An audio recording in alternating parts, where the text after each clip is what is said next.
రేపే MLC polling ముగిసిన Warangal, Nalgonda, Khammam graduate MLC bypoll ప్రచారం. బరిలో 52 మంది అభ్యర్థులు.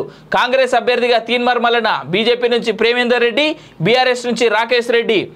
4,63,739 మంది ఓటర్లు, 605 పోలింగ్ సెంటర్లు అంటున్నాం. మల్లన్నకే మా మద్దతు, సిపిఐ, సిపిఎం, టీజేఎస్ నేతల ప్రకటన. సీఎం రేవంత్ రెడ్డితో భేటీ అంటూ చూస్తా ఉన్నాం. బలంగా కనిపిస్తున్నటువంటి ముగ్గురు క్యాండిడేట్లు, ఈయన కాంగ్రెస్, ఈయన బీజేపీ, ఈయన బీఆర్ఎస్. ఓటేసేటప్పుడు బ్యాలెట్ పేపర్లు ఉంటాయి. యాక్చువల్గా చాలామందికి తెలుసని నేను అనుకుంటున్నా. అట్లీస్ట్ లాస్ట్ టైం 2 ఏళ్ల క్రితమే కాబట్టి జరిగింది, చాలామందికి గుర్తుండే ఉంటుందని నేను అనుకుంటున్నా. ఆ బ్యాలెట్ పేపర్ ఏదైతే ఉంటుందో, బ్యాలెట్ పేపర్ మీద మీ యొక్క ఏమంటారు ఓట్ని మీరు రాసి, అది కూడా మీ పెన్నుతో కాదు, ఎలక్షన్ కమిషన్ ఒక పెన్ ఇస్తుంది, దాంతోనే మీరు మీ నెంబర్ ఎవరిని మీరు చూస్ చేసుకుంటున్నారనేటువంటిది రాసి అక్కడ ఇచ్చేయాల్సినటువంటి సందర్భం. ఒకటి సింపుల్గా చెప్తా చూడరు మీకు. లెట్సే ఇది ఇక్కడ అభ్యర్థి సీరియల్ నెంబరు, వాళ్ళ ఫోటో ఉంటుంది, ఈడ వాళ్ళ పేరు ఉంటుంది, ఆ పార్టీ డీటెయిల్స్ ఉంటాయి, ఇక్కడ బాక్సులు ఉంటాయి. అది 1వ అభ్యర్థి, ఈడ 2వ అభ్యర్థి, ఈడ 3వ అభ్యర్థి, 4 ఇట్లా వరుసగా ఉంటాయి కదా.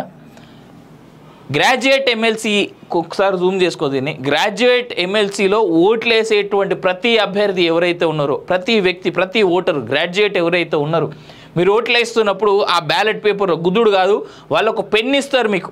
ఎలక్షన్ కమిషనే ఒక పెన్ ఇస్తుంది, ఆ పెన్నుతోనే మీరు ఓటేస్తున్నప్పుడు గమనించుకోండి. ఈ లాస్ట్ ఆప్షన్స్ ఎక్కడైతే మీ బ్యాలెట్లో మీరు ఇక్కడ ఓట్ని మీరు రాయాల్సి ఉంటుంది. మీరు ఇట్లా రాస్తున్నప్పుడు గుర్తుపెట్టుకోండి. ఇప్పుడు లెట్స్ ఇగో ఇది బాక్స్ అనుకుందాం. మీరు ఇక్కడ మీ ఓటు నెంబర్ మెన్షన్ చేయాలి. యాక్చువల్గా అంటే మీ ఫస్ట్ ప్రియారిటీ ఎవరు, సెకండ్ ప్రియారిటీ ఎవరు, థర్డ్ ప్రియారిటీ ఎవరని.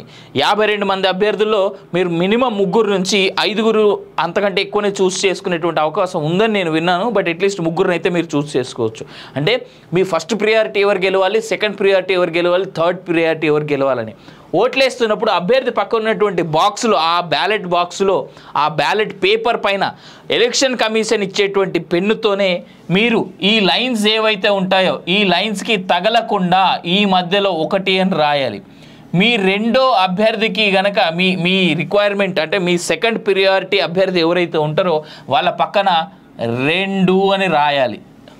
అంతే తప్ప ఈ బాక్స్లో మేము మాకు నచ్చినట్టుగా ఇట్లా రాసుకుంటూ పోతాం, 3వ అభ్యర్థి అంటే 1, 2, 3 అని ఇట్లా రాసుకుంటూ పోతాం అంటే కుదరదు. మీరు ఖచ్చితంగా ఆర్డర్లో ఇక్కడ 1, ఇది 2, ఇది 3, ఇది 4, ఈ లైన్స్ ఏవైతే ఉన్నాయో వీటికి తగలకుండానే మీరు రాయాల్సి ఉంటుంది. ఇంత బాక్స్లో మాత్రమే. దయచేసి మేము ఫాస్ట్గా రాస్తాం కాబట్టి ఇట్లా పెట్టి రాస్తామంటే ఆ ఓటు చెల్లది. గతసారి 2 ఏళ్ల క్రితం జరిగినటువంటి ఎమ్మెల్సీ ఎన్నికల్లో 20,000 పైచీలకు ఓట్లు వేస్ట్ అయినాయి గ్రాడ్యుయేట్ ఎమ్మెల్సీలోనే. సో దయచేసి చదువుకున్న అభ్యర్థులు, చదువుకున్న వ్యక్తులు ఓట్లేయబోతున్నారు కాబట్టి చదువుకున్న మాదిరిగా ఓట్లేయండి అన్నలారా, అక్కలారా, చెల్లెలారా కోరుతా ఉన్నాం. అదే మా కాలోజీ టీవీ తరఫున మేము చెప్పేది ఏంటంటే మీ అభ్యర్థిని మీరే చూస్ చేసుకోండి. అక్కడ 52 మంది ఉన్నారు, దాంట్లో ఎవరికి ఓటేస్తారో మీ ఇష్టం. కానీ ఓటేసే ముందు చాలా జాగ్రత్తగా ఆలోచించుకొని ఓటేయండి. మీ ప్రియారిటీస్, మీరు 3 అభ్యర్థుల్ని మినిమం చూస్ చేసుకోవచ్చు. First priority, second priority, third priority. ఈ ప్రియారిటీలు ఎప్పుడైతే మారతాయో ఆటోమేటిక్గా మీకెవరు ఏ అభ్యర్థి గెలిస్తే బాగుంటుందో వాళ్ళే గెలిచేందుకు అవకాశం ఉంటుంది. వీళ్ళకే ఓటేయండి అని మేము చెప్పం, మీరు ఆలోచించుకొని ఓటేయండి. రైట్. ఇగో సోమవారం 4 గంటల వరకు పోలింగ్ ప్రక్రియ జరగనుంది. సోమవారం ఉదయం 8 నుంచి సాయంత్రం 4 గంటల వరకు. బరిలో మొత్తం 52 మంది అభ్యర్థులు ఉన్నారు. పోలింగ్ ప్రశాంతంగా జరిగేందుకు ఈసీ ఏర్పాట్లు పూర్తి చేసింది. మొత్తం 605 పోలింగ్ కేంద్రాలను ఏర్పాటు చేసింది. వరంగల్, నల్గొండ, ఖమ్మం ఉమ్మడి జిల్లాల పరిధిలో 4,63,839 మంది పట్టభద్రులు తమ ఓటు హక్కును వినియోగించుకోనున్నారు. ఇందులో పురుషులు 2,88,000, ఇన్ఫ్యాక్ట్ నిన్న చెప్పిన నెంబర్లే. సో వరంగల్ జిల్లాలో అత్యధికంగా గ్రాడ్యుయేట్ ఓటర్లు ఉన్నారు. ఉమ్మడి వరంగల్ జిల్లాలో 1,73,406, ఉమ్మడి ఖమ్మం జిల్లాలో 1,23,985, ఉమ్మడి నల్గొండ జిల్లా 1,66,448 మంది గ్రాడ్యుయేట్ ఓటర్లు ఉన్నారు. ఈ బైపోల్ ఫలితాలు జూన్ 5న విడుదల కానున్నాయి. ఎమ్మెల్సీ బై ఎలక్షన్ సందర్భంగా ఉమ్మడి ఖమ్మం, వరంగల్, నల్గొండ జిల్లాలో 48 గంటల పాటు అంటే శనివారం సాయంత్రం 6 నుంచి సోమవారం సాయంత్రం 6 వరకు వైన్స్ మూసేయనున్నారు.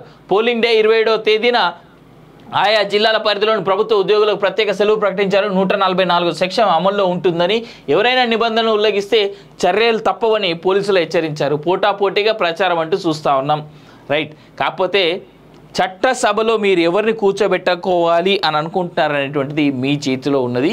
మరోసారి నేను రిక్వెస్ట్ చేసేది ఏంటంటే, ముగ్గురు అభ్యర్థులు మేజర్ పార్టీల నుంచి నిలబడతా ఉన్నారు కాబట్టి, అంటే ఒకరు కాంగ్రెస్, ఒకరు బీజేపీ, ఒకరు బీఆర్ఎస్, ఈ 3 పార్టీల్లో ఎవరికి మీరు ఓటేయాలి అనేటువంటిది మీరు చూస్ చేసుకోండి వైజ్గా. సో అది మీ చేతిలో ఉంటుంది. కానీ ఓటేసేటప్పుడు ఇందాక నేను చెప్పినటువంటి ఆ ఒక్క మిస్టేక్ మాత్రం చేయకుండా చూసుకోండి. ఎందుకంటే దానివల్ల గతసారి 2 ఏళ్ల క్రితం జరిగినటువంటి ఆ ఎమ్మెల్సీ గ్రాడ్యుయేట్ ఎన్నికల్లో 20-25 వేల పైచిలకు ఓట్లు వేస్ట్గా పోయాయి. సో చదువుకున్న వాళ్ళు ఇంత దారుణంగా ఓట్లు వేస్తారా అని అత్యంత నీచంగా, హేయంగా మాట్లాడేటువంటి రోజును మరోసారి తీసుకురాకండి అని రిక్వెస్ట్ చేస్తూ ఉన్నాం. ఎమ్మెల్సీ గ్రాడ్యుయేట్ ఎన్నికల్లో ఓట్లు వేయబోతున్నటువంటి ఓటర్లని. జూన్ 12 నుంచి స్కూళ్ళు అకాడమిక్ క్యాలెండర్ రిలీజ్ చేసిన విద్యాశాఖ. జూన్ 1 నుంచి 11 వరకు బడిబాట కార్యక్రమం. జూన్ 2 నుంచి 13 రోజులు దసరా, అక్టోబర్ 2 నుంచి 13 రోజులు దసరా సెలవులు. డిసెంబర్ 23 నుంచి 27 వరకు క్రిస్మస్ వెకేషన్.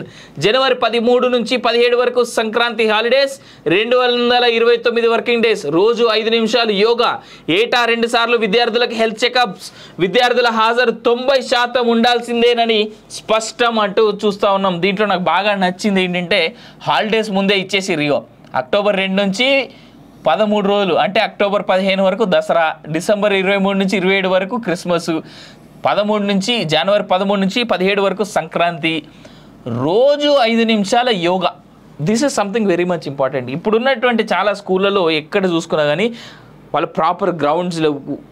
పిల్లలకి బాడీకి సంబంధించినటువంటి ఏ రకమైనటువంటి ఫిట్నెస్కి సంబంధించి, ఎందుకంటే ఎక్కడ కూడా చర్యలు అయితే కనబడతలేవు. ఎందుకు ఫిట్నెస్ చాలా అవసరం పిల్లలకి అంటే, ఆటలు పాటలు ఎందుకు అవసరం అని అంటే, బుర్ర షార్ప్గా పనిచేసి వాళ్ళు బాగా చదవాలన్నా, లేదా వాళ్ళకి ఏ రకమైనటువంటి అనారోగ్యాలు జరగకుండా వాళ్ళు చాలా హెల్తీగా ఉండాలన్నా ఫిట్నెస్ అనేటువంటిది చాలా ఇంపార్టెంట్. అది జరగాలి, అది ఉండాలి అంటే పిల్లలకి చదువుతో పాటు ఆటలు పాటలు కూడా చాలా ఇంపార్టెంట్ అనేటువంటిది గుర్తుపెట్టుకుంటే మంచిది పేరెంట్స్ కూడా. యాదగిరిగుట్టకు పోటెత్తిన భక్తులు. యాదగిరిగుట్ట లక్ష్మీ నరసింహస్వామి ఆలయానికి శనివారం భక్తులు పోటెత్తారు. సమ్మర్ హాలిడేస్ ముగుస్తుండటంతో పాటు వీకెండ్ కావడంతో హైదరాబాద్ సహా రాష్ట్ర నలుమూలల నుంచి